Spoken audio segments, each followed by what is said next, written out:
hello guys everyone back to my YouTube channel है म फेरि पनि ब्याक भइसकेको छु थातली क्याम्पसबाट नै र आज चाहिँ हाम्रो ब्याचलर लाइफको सेकेन्ड लास्ट क्लास भोलि एउटा लास्ट क्लास छ बियो सरको र आज म मेरो साथीभाइहरूसँग छु र साथीभाइहरूको यसो एक्सपिरियन्सहरू सुन्नु कस्तो रह्यो ओभरअल 4 वर्षको जर्नी हाम्रो र सुरुमा मेरो साथी हुनुहुन्छ रमेश भण्डारी हुनुहुन्छ सुरुमा म रमेश भण्डारीबाट जान चाहन्छु ल साथी तिम्रो कस्तो ल ओभरअलमा एक्सपिरियन्स मेरो सुरुमा एक्सपिरियन्स भन्नुपर्दा होइन सुरुमा +2 सकाइयो होइन +2 सकाएर अब इन्जिनियरिङ नै गर्ने भने कि अब कस्तो नसकिँदाखेरि म फिक्सै थिएँ अब बाहिर गएर सानोतिनो विषय पढ्ने कि इन्जिनियरिङ पढ्ने भन्ने के अरे रिजल्ट नआउनेसम्म फिक्स थिएन अनि जब रिजल्ट आयो त्यसपछि अब ग्रेड पनि ठिकै आयो होइन अब विदेश जानु पनि अलि उमेर अलि सानै जस्तो लाग्यो त्यही भएर चाहिँ अब नेपालै बस्नुपर्छ नेपालै राम्रो डिग्री चाहिँ लिनुपर्छ राम्रो विषय पढ्नुपर्छ भनेर सोच आयो यताउति छलफल गर्दा नि त्यही आयो होइन अनि त्यसपछि इन्ट्रान्स पनि दियो इन्ट्रान्स पनि अब ठिकै भनौँ न ठिकै अब थापामा सिउरी पढ्न थाल्ने मिलको ऱ्याङ्क पनि आयो अनि त्यसपछि थापामा भर्ना पनि भयो सिजनमा अनि सोचेको अब इन्जिनियर भइन्छ नेपालमा एकदम एक्सपेक्टेसन चाहिँ एकदम हाई नै थियो होइन अब अहिले पढेर 4 वर्ष सकिसक्यो अस्ति भर्खर भर्ना भएको जस्तो लाग्छ अहिले बितिसकेको छ टाइम बितेको थाहा पनि भएन पत्तो भएन अब यो 4 वर्षको अन्तरालमा चाहिँ अब अनुभवको कुरा गर्नुपर्दा चाहिँ धेरै अनुभव भयो होइन राम्रो नराम्रो जे होस् धेरै नै राम्रै भयो भनौँ अब पढाइको सम्बन्धमा अब पढाइ चाहिँ अब खासै राम्रो ठिकै भयो ठिकै गर्न सक्यो भनौँ अब धेरै टपै पनि हाल्न सकिएन अब समग्रमा व्यक्तिगत एक्सपिरियन्स भन्नुपर्दाखेरि चाहिँ अब इन्जिनियरिङ सकेपछि चाहिँ होला होइन इन्जिनियरिङ पढ्दै गर्दा पछि के होला यस्तो होला भन्ने जुन एक्सपेक्टेसन थियो त्यो चाहिँ अलि अब समय बित्दै गएपछि त्यो चाहिँ अलि आफूले भने जस्तो सोचे जस्तो चाहिँ नहुँदो रहेछ होइन अब सरहरूले पढाउने विषयदेखिबाट यहाँको ल्याबोरेटरी होइन हाम्रो प्र्याक्टिकल स्किल्स जुन इन्जिनियरलाई चाहिन्छ त्यो अब एक हिसाबले सोचेको जस्तो भएन भनौँ होइन सोचेको जस्तो भएन तर अब त्यो भन्दैमा ब्याचलर लाइफमा अब सरलाई नै गाली गरिदिएर होइन सरले राम्रो पढाएन त्यो भन्न पनि सुहाउँदैन अब यो हामीले आफैले दुःख गर्नुपर्छ होइन हामी आफै अब ब्याचलरमा आफैले पढ्ने त्यही हो अब समग्रमा कस्तो भयो हजुरको समग्रमा भन्नुपर्दा फर्स्ट सेकेन्ड इयरतिर अब कसरी पढ्ने अब 2 महिनामा एक्जाम आउँछ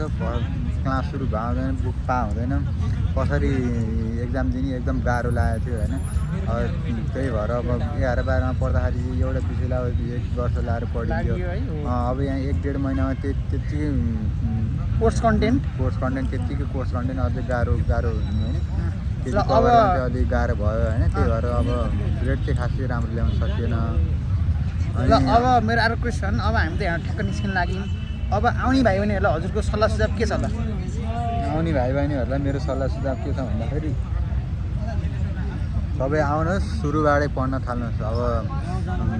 के अरे बुक पाइन्छ अनि अब पछिबाट सुरु गर्ला भन्ने हुँदैन यहाँ पढाइ नै एकदम ढिलो सुरु भएको हुन्छ अब तपाईँले उहाँ अब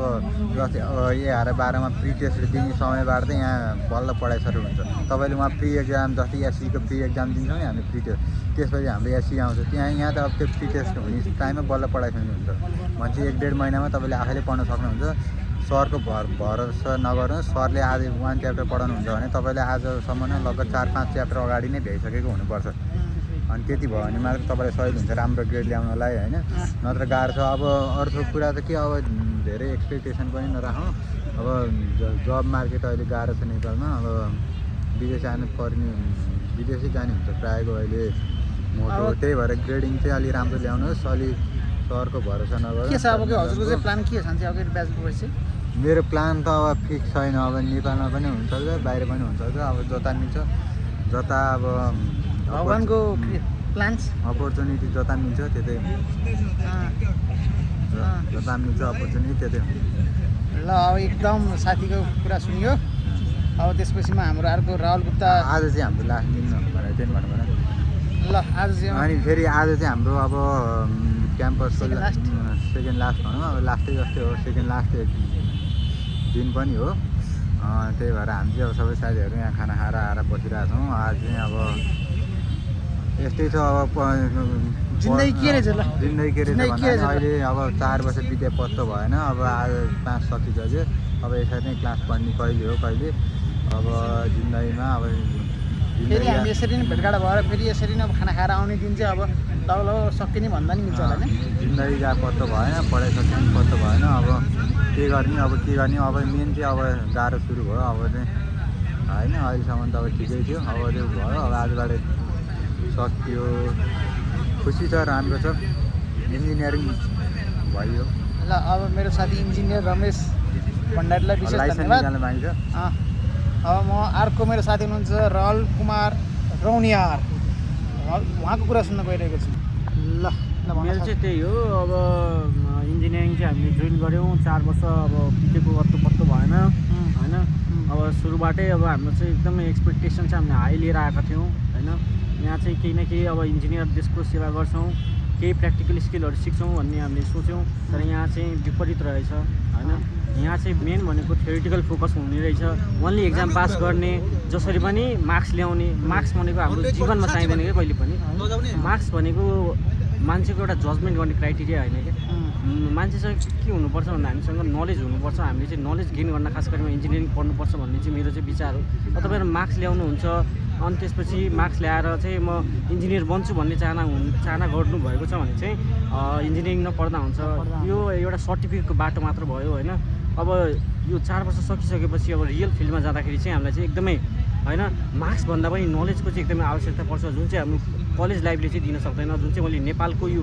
4 वर्षको अनुभव जुन चाहिँ मैले थापाथली क्याम्पसमा चाहिँ जुन चाहिँ गेन गरेँ त्यसबाट चाहिँ मैले चाहिँ यही अनुभव बटुले मैले चाहिँ त्यही भन्न चाहन्छु तपाईँहरू पनि अब हामी त अब निस्कन लाग्यौँ अब आउने भाइ बहिनीहरूलाई के सोच्नु आउने भाइ बहिनीहरूलाई चाहिँ मैले चाहिँ त्यही भन्न चाहन्छु होइन अब इन्जिनियर भनेको एउटा अब मार्क्सको लागि मात्र पढ्छु होइन भनेर आउनुहुन्छ भने चाहिँ नआउनु होला यो चाहिँ के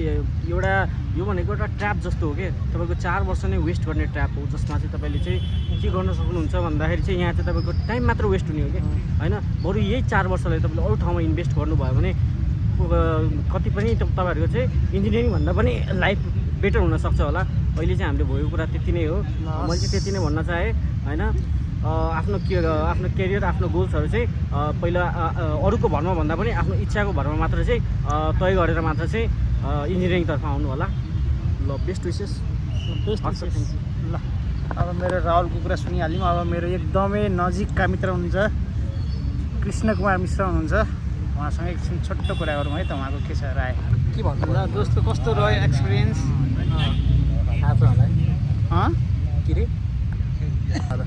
ल अब कस्तो रह्यो अब के रह्यो भन्दाखेरि अब 4 वर्ष चाहिँ एकदम स्वाटै बित्दो रहेछ 4 वर्षमा चाहिँ टुरहरू पनि गयो यताउति त्यो के अरे एक्सपिरियन्स धेरै भयो अनि त्यसपछि एक्सपोजर नि कडै भयो अनि बोल्न नि सिकियो धेरै कुरा सिकियो पढ्न मात्रै सिकिएन अनि कसरी अब लाइफको विभिन्न प्रब्लमहरूमा कोप अप गर्ने अनि एकदमै फ्रस्ट्रेटेड लाइफ चाहिँ कसरी बाँच्ने त्यसलाई कसरी ओभरकम गर्ने अनि सक्सेस आइसकेपछि कसरी काम भएर बस्ने अनि त्यसपछि सक्सेस नै एन्ड होइन भन्ने पनि फेलियर नै एन्ड भएन भन्ने पनि धेरै कुरा सिक्यो नि त अब कलेजमा बसेपछि यही ग्राउन्डमा अब कहिले राम्रो रिजल्ट पनि आयो होला कहिले अनएक्सपेक्टेड पनि आयो होला अनि फेरि अनएक्सपेक्टेड पछि राम्रो पनि भयो होला त्यही भएर धैर्य पेसेन्स चाहिँ राख्नुपर्ने रहेछ लाइफमा त्यो कुरा चाहिँ इन्जिनियरमा सबभन्दा बढी हुन्छ त्यसको कारण पनि अब के हो भन्दाखेरि इन्जिनियरिङ लाइफ नै हो अब साथीहरू बनाइयो 5-6जना 7जना अब हाम्रो ग्रुप चाहिँ एकदमै सेकेन्ड इयर थर्ड इयरदेखि नै सँगै छौँ अनि रकको क्लास हुँदैन नि त रकको क्लास सकिसक्यो नि त त्यही छ अब 4 इयर सकिसक्यो अनि अब के छ अब हामी चाहिँ निस्कन लाग्यौँ अब आउने भाइ बहिनीहरूलाई के छ हजुरको सल्लाह सुझाव के छ भन्दाखेरि पेसेन्स भएर पढ्नु होला सुरुदेखि नै पढ्नु होला अब त्यही हो नयाँ कोर्स आएको छ नयाँ कोर्स आएपछि क्लास रेट चाहिँ अलिकति बढेको छ हाम्रो पुरानो भन्दा त्यही पनि अब त्यही अब इन्टरनल मार्क्सको भरमा नबस्नु होला एक्सटर्नलमा एकदम राम्रो गर्नुपर्छ अनि एकदमै राम्रो मार्क्स आयो भने अब बिएसजना पनि पाइन्छ पहिला जतिको सजिलो छैन फन्डिङहरू केही पनि अब अमेरिका जानु त अलमोस्ट बन्द नै भइसक्यो नेपालमा जब गर्ने भए चाहिँ अब कन्सल्टेन्सी अनि त्यसपछि कन्स्ट्रक्सन कम्पनीहरू पनि के छ अब हजुरको प्लान चाहिँ के छ साँच्ची हजुरको ब्याचलर पछि चाहिँ ब्याचलर पछिको प्लान चाहिँ अब लोकसेवा पढ्ने होला अब लाइसेन्स पनि होला अब धेरै कुरा छन् अब 1 वर्ष त अझै पनि कलेज नभए पनि साथीहरू यति क्लोज नभए पनि अब पढ्नुपर्ने त धेरै कुरा छन् अब जान्नुपर्ने धेरै कुरा छन् मास्टर्स गर्नुपर्ने छ जाहेर गर्नुपर्ने छ त गर्नु परिहाल्यो त्यही ल हस् अब कृष्णको कुरा सुनिहाल्यौँ अब चाहिँ मेरो मित्र राहुल गुप्ता हुनुहुन्छ उहाँ पनि कुरा सुनौँ है त ल अब मेरो साथी राहुल गुप्ता हुनुहुन्छ ल हजुरको के छ एक्सपिरियन्स ल अब सुरुवात गर्दा त म त कहिले यतातिर इन्जिनियरिङ फिल्डतिर आउँथेँ भन्ने नि थिएन होइन तैपनि अब त्यस्तै परिस्थिति आएर इन्जिनियरिङ फिल्डतिर आइयो अब धेरै कुरा छ है धेरै कुरा सिकियो तर सुरुवातमा ब्याक पनि लाग्यो पास पनि भयो कतिमा जे गरे पनि जे जस्तो गरे पनि आज पनि अब धेरै कुरा सिकिसकेँ अब पास हुनु पनि ठुलै कुरा यसमा इन्जिनियरिङमा एडमिसन गराए पनि होइन पास हुनु नै ठुलो कुरा हो अब तिमीहरू इन्जिनियरिङ पढ्ने हो भने सुरुदेखि नै पढ्नुपर्छ होइन सेमेस्टरको सुरुवातदेखि नै राम्ररी पढ्नुपर्छ अब लास्ट मोमेन्ट आएर पढ्नु भन्ने त्यस्तो हुँदैन अनि सरको भरमा बस्ने त हुँदै हुँदैन सरको भरमा बस्नुभयो भने एउटा विषय कटाउन सक्नुहुन्न यस्तो सरकारी क्याम्पसमा आएर त सरको भरमा बसेर कटाउन सक्नुहुन्न आफै पढ्नुपर्छ नोट आफै बनाउने सुरुदेखि बनाउने त्यही नै हो मेरो त अब जे जस्तो भयो नि एकदम समग्र रूपमा राम्रै भयो मेरो त हजुरको एक्सपिरियन्स कस्तो रह्यो ओभरअलमा 4 वर्षको थापली क्याम्पस 4 वर्षमा त त्यही धेरै साथीहरू बनाइयो होइन कहाँ लाग्यो घर जान लाग्यो अब पढाइ सँगै यस्तो आध्यात्मिक कुराहरू पनि सिक्यो साथीभाइहरू पनि भयो होइन यिनीहरू पढाइ मात्र होइन सब कुरा होइन समाजमा बस्न सब कुरा चाहिन्छ कि मान्छेले सब कुरा सिक्नुपर्छ कि पढाइ सँगसँगै सब कुरा लाग्नुपर्छ अनि त्यति नै हो मेरो त ल फेरि राहुल गुप्ताको नि कुरा सुनियो अब त्यसपछि मेरो एउटा एकदम मिल्ने साथी रमेश भण्डारीले फेरि यसको अब सबै टपिकको कन्क्लुजन दिन्छु भन्नुभयो एकछिन उहाँको फेरि एकछिन कन्क्लुजन सुन्नुभयो त ल गाइज ल अब कस्तो रह्यो त ल ओभरअल ल अब लास्टमा त मेरो साथीले कन्क्लुजन गरिदिन्छ ल लास्टमा कन्क्लुड गर्दाखेरि एकदम रमाइलो एकदम होइन फर्स्ट क्लास रह्यो भन्नुपर्दाखेरि अब धेरै रमाइलो भयो धेरै कुराहरू थाहा भयो आफूलाई धेरै नथाहा भएको कुराहरू रहेछन् आफू त एउटा के अरे पृथ्वीको एउटा धुलोको कण जति लाग्यो ब्याचलर इन्जिनियरिङ पढेपछि होइन अब त्यो भन्ने अनुभव भयो धेरै हम्बलनेस बनायो तपाईँहरू अब पढ्नुहुन्छ भने होइन पढाइले धेरै तपाईँहरूलाई सिकाउँछ आइसिसी T20 वर्ल्ड कपको लाइभ स्ट्रिमिङ पनि हुँदो रहेछ यहाँ त्यही हो अनि हजुरको अब सल्लाह के छ त अब आउने भाइ बहिनीहरूलाई अलिकति राम्रोसँग सल्लाह अब आउने भाइ बहिनीहरूलाई तपाईँहरू के छ अब कि तपाईँले सल्लाहमा चाहिँ अब थापली क्याम्पस छिर भन्नुहुन्छ कि नछिर भन्नुहुन्छ होइन डेफिनेटली छिर भन्छु त्यही त नि किन नछिर भन्छु नेपालमा पढ होइन अब नेपालमा इन्जिनियरिङ पढ्नलाई तिमी अहिले कति अब नाम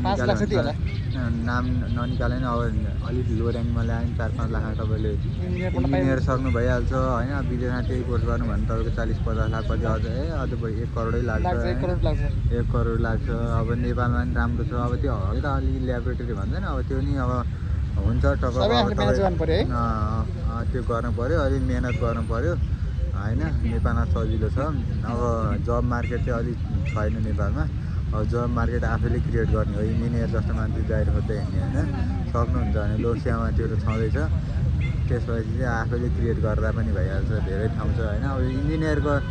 इन्जिनियर पढेर इन्जिनियर सकाएर होइन अब इन्जिनियरिङ नै काम गर्नुपर्छ भन्ने पनि छैन इन्जिनियर पढेको मान्छेलाई जुन फिल्डमा पनि आइडिया हुन्छ पढेको मान्छेले गर्ने त्यही एउटा हामीले खेती किसानलाई इक्जाम्पल दियौँ भने खेती किसानी चाहिँ पढे नलेखेको मान्छेले गर्नु र होइन अब तपाईँ हामीले सबै इन्जिनियर पढेको गर्नुमा धेरै फरक छ कि अब त्यही भएर अब इन्जिनियर पढेर इन्जिनियरिङ गर्छु भने त्यसरी बस्नु पनि भएन होइन आफूले अब जुन क्षेत्रमा राम्रो गर्न सकिन्छ आफ्नो कुन क्षेत्रमा इन्ट्रेस्ट छ होइन आफूले चाहिँ यसमा गर्दा चाहिँ म सक्छु भन्ने त्यो एउटा कन्फिडेन्स छ भने एकदम सकिन्छ राम्रो हुन्छ होइन अब इन्जिनियरिङ नै काम पनि पाउन सकिन्छ आफूले क्रिएट गर्न सकिन्छ बाहिरतिर जानुहुन्छ भने बाहिरतिर नि राम्रै छ इन्जिनियरिङ विदेशतिर पनि राम्रो छ राम्रो गर्नुहोस् राम्रो पढ्नुहोस् नेपालमा पनि राम्रो छ अब अलिकति मिहिनेत गर्नुपर्छ आफ्नो देशमा पढ्नुहोस् आफ्नो देशमा सेवा गर्नुहोस् होइन राम्रो छ ल ओके छ ल यति भन्दै म साथीहरूबाट नै बिदा हुन चाहे ल मेरो च्यानलमा लाइक सब्सक्राइब सेयर कमेन्ट के गर्नुपर्छ हजुरले गर्नु होला हजुरको माया साथ रहेसम्म म फेरि पनि अर्को भिडियोमा आउनेछु ल त्यति चाहिँ सम्मानको लागि ल बिदा चाहन्छु ल बाई बाई ल